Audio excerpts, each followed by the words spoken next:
네, 장관님, 후쿠시마 원전 대형 사고를 겪은 일본조차도 신규 원전을 이어간다. 대만과 스웨덴도 다시 원전을 늘려가는 방향으로 정책을 변경하고 있다. 이런 주장이 사실입니까? 예, 그렇지 않은 것으로 알고 있습니다.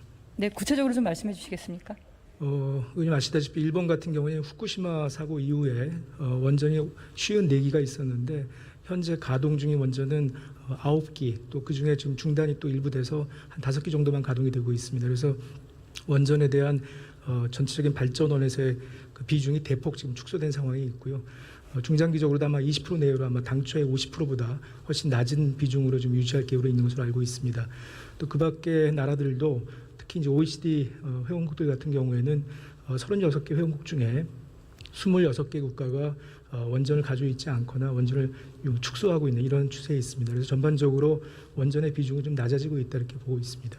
대만과 스웨덴은 어떤가요? 대만과 스웨덴도 마찬가지로 원전을 줄이거나 폐지하는 정책 기조에 변화가 없는 것으로 알고 있습니다. 네, 스웨덴은 2040년에 재생에너지 발전 100% 목표를 가지고 있죠. 대만은 2025년 원전 제로를 변함이 없고요. 그렇습니다. 그리고 태양광 사업으로 전국의 산야가 온통 파헤쳐지고 중국산 패널로 뒤덮여가고 중금속 오염에 노출돼 있다. 이런 주장이 사실입니까? 그 산지 태양광에 대한 환경 훼손 우려가 있는 건 사실이었습니다. 그래서 지난 2015년에 산지 태양광에 대한 REC 비중이 좀 강화가 되면서 산지 전용에 대한 허가 건수가 크게 늘긴 사실인데요. 지난 2018년에 저희가 제도 개선을 통해서 REC 가중치도 좀 낮추고 그다음에 일시 사용 허가 제도라든지 그다음에 이 산지 태양광에 대한 경사도 강화 조치 등을 통해서 19년 이후부터는 산지 전용 허가 자체가 크게 지금 줄어든 그런 상황입니다. 의원님 말씀하셨던 그 태양광에 사용되는 물질이 우리나라 같은 경우에는 이 결정질 실리콘계이기 때문에 카드뮴과 같은 중금속은 없다라고 보시면 됩니다. 네, 아예 그 중금속이 없는 거죠? 그렇습니다. 네, 그리고 7, 8월에 태양광의 전체 발전 비중이 0.8%에 불과하다는 주장은 어떻습니까? 그거는 약간 사실관계를 좀 잘못 이해하신 건데요.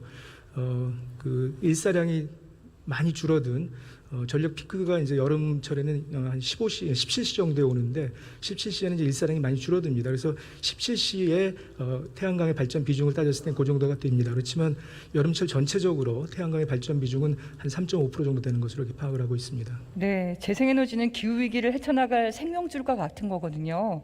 재생에너지를 공격하고 왜곡하는 건 석탄 발전이나 원전을 더 하자는 주장입니다. 우리의 미래를 위험과 고통으로 몰아넣는 것입니다.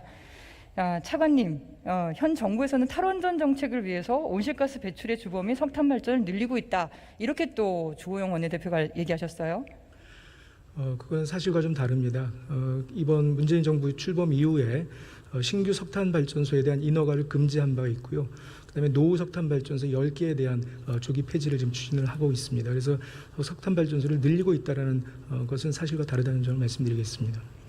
야당 원내대표께서 이런 가짜뉴스를 만들어내고 적반하장식으로 주장을 하시는 것은 매우 유감이죠. 이전 정부에서 석탄 발전소 신규를 거의 20개씩 만들어내지 않았습니까?